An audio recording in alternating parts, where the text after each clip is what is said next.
Doctor साहब, जो राजनीतिक सरगर्मियाँ एक प्रकार से जो सब तो बोल रही हैं, विधानसभा चुनाव की तैयारी हर कोई किसी में लगे। आप पूर्व में विधायक रहे हैं और इस बार भी जो कांग्रेस से दावेदारी बताई जा रही है, तो क्या कहना है, किस प्रकार से लगेगा? देखिए, अब बहुत कम समय रह गया है, कुछ महीने ही रह गए हैं। अक्टूबर में प्रस्तावित हैं कि हरियाणा में चुनाव होंगे, तो चुनावी सरगर्मियां तो स्वाभाविक हैं। और भिवानी में इसलिए भी स्वाभाविक हैं कि भिवानी पॉलिटिकली हॉट डिस्ट्रिक्ट हमेशा रहता है, और यहाँ से 3-3 मुख्यमंत्री पहले भी हुए हैं, और राजनीति में इस जिले का एक विशेष स्थान है। और मैं समझता हूँ कि मुझे एक मौका भिवानी की जनता ने पहले दिया था। मैं धन्यवाद करता हूं भिवानी जनता का कि 5 साल मुझे विधानसभा में भिवानी की बात रखने का मौका मिला, और ईश्वर की कृपा से और कांग्रेस पार्टी के सहयोग से, मुख्यमंत्री हुड्डा साहब के सहयोग से मैं कुछ काम करवा सका। मोटे मोटे कामों में जैसे 2 रेलवे के ओवरब्रिज 22-22 करोड़ से बने, Rajiv Gandhi government college for women बना, 40 साल से बीएड चल रही थी, बीएड का कॉलेज नहीं था, वो यहाँ पे उस वक्त बना। यूनिवर्सिटी की आधारशिला उसी कार्यकाल में रखी गई। मैंने मेडिकल कॉलेज की मांग हमेशा उठाई, और मेडिकल कॉलेज हमारे टाइम में सैंक्शन हुआ। यूनिवर्सिटी थोड़ी दूर बन गई है, इसका बच्चों को थोड़ा सा कष्ट तो है, लेकिन फिर भी मैं समझता हूँ कि उस डायरेक्शन में शहर बढ़ेगा और यूनिवर्सिटी बहुत उपयोगी होगी। रोहतक का विकास क्यों हुआ, हिसार का विकास क्यों हुआ, करनाल का, सिरसा का विकास क्यों हुआ? क्योंकि वहाँ पे यूनिवर्सिटी थी, वहाँ पे मेडिकल कॉलेज था, वहाँ पे अब तो आईएमटी के हब और इस तरह की चीज़ें जो प्रस्तावित हैं हमारे ज़िले में भी होनी चाहिए।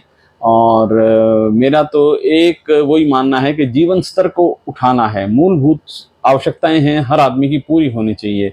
एक डॉक्टर भारद्वाज 4 पॉइंट प्रोग्राम जो है कि हर घर में स्वच्छ जल होना चाहिए, हर घर में स्वच्छ शौचालय होना चाहिए, हर बच्चे को शिक्षा ऐसी मिले कि उसको रोजगार दे सके और भ्रष्टाचार बंद हो। ये 4 पॉइंट्स हैं। मैं समझता हूँ इन्हीं पे अगर हमें जोर दिया जाए तो काफ़ी कुछ हो सकता है। हमारी पॉपुलेशन जो है वो अनस्किल्ड है, हम इसको अगर स्किल बना लेंगे तो हम विश्व में एक बहुत बड़ी शक्ति के रूप में हम उभरेंगे।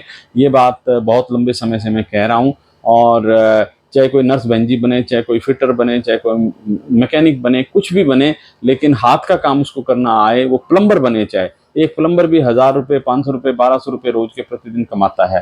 तो इस तरह से हमारे जो अनस्किल्ड पॉपुलेशन है उसको स्किल्ड बनाएंगे तो काम चलेगा। पिछले 10 वर्षों में बहुत कुछ जो अपेक्षित था वो नहीं हो पाया। जैसे पानी की समस्या आज इतनी है कि मैं किसी गांव में चला जाऊं, वहाँ टैंक खाली पड़े। बामला इतना बड़ा गांव है और 2 वाटर वर्क्स हैं, एक फुलपुरा में, एक बामला में, दोनों के टैंक खाली पड़े, पानी आता नहीं। और पहले जो पानी था वो ठीक, कमी तो थी लेकिन फिर भी इससे कहीं बेहतर आ जाता था। बैंक कॉलोनी प्यासी पड़ी थी, हमने यहाँ पे बूस्टिंग बनाया तो वहाँ पे पानी की सप्लाई होगी। कितनी जगह जैसे वाटर वर्क्स बने, निनान में वाटर वर्क्स बना, बडाला में वाटर वर्क्स बना, हलवास में हमने डायरेक्ट यहाँ से पानी की सप्लाई भिवानी से करवाई, पलादगढ़ में वाटर वर्क्स बना, अजीतपुर में वाटर वर्क्स बना, 1680 पौधे लगे। मैं जाता हूँ तो पौधे लहरा रहे होते हैं, कितना अच्छा लगता है। नीमड़ी वाली और कितलाना में जल घर तो थे लेकिन जल नहीं था। तो ये मूलभूत सुविधाएं, जो बुनियादी ज़रूरतें हैं लोगों की, वो पूरी होनी चाहिए। और आज भी 3% पॉपुलेशन ऐसी है जहाँ पे घरों में शौचालय नहीं है, आज के दिन का डाटा है ये। इसी तरह 4% जो है लोग ऐसे हैं जहाँ पे वो स्कूल से वंचित हैं।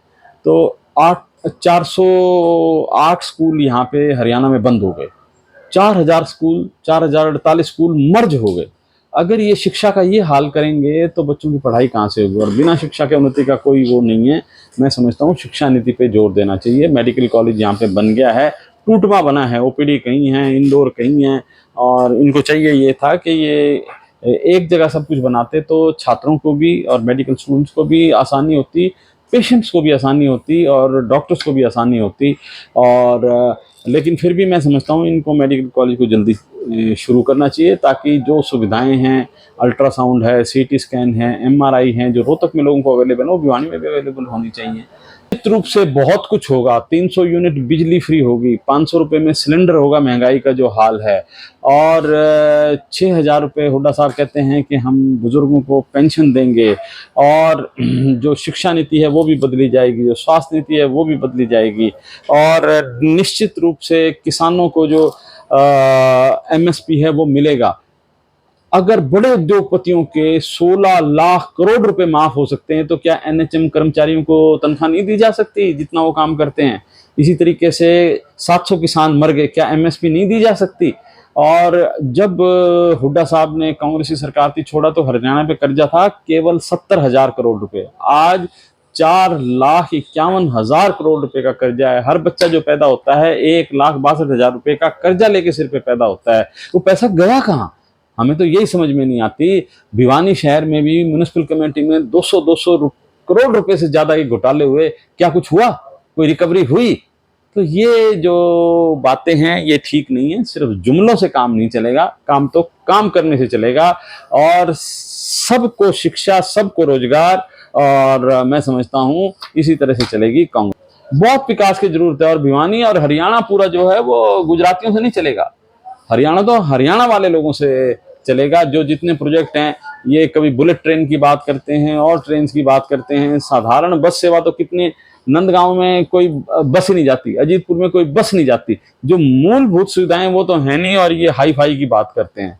तो ये पहले बुनियादी जरूरतें जो हैं लोगों की वो पूरी होनी चाहिए, बाद में हम हाई फाई बात करेंगे तो ज्यादा उचित है।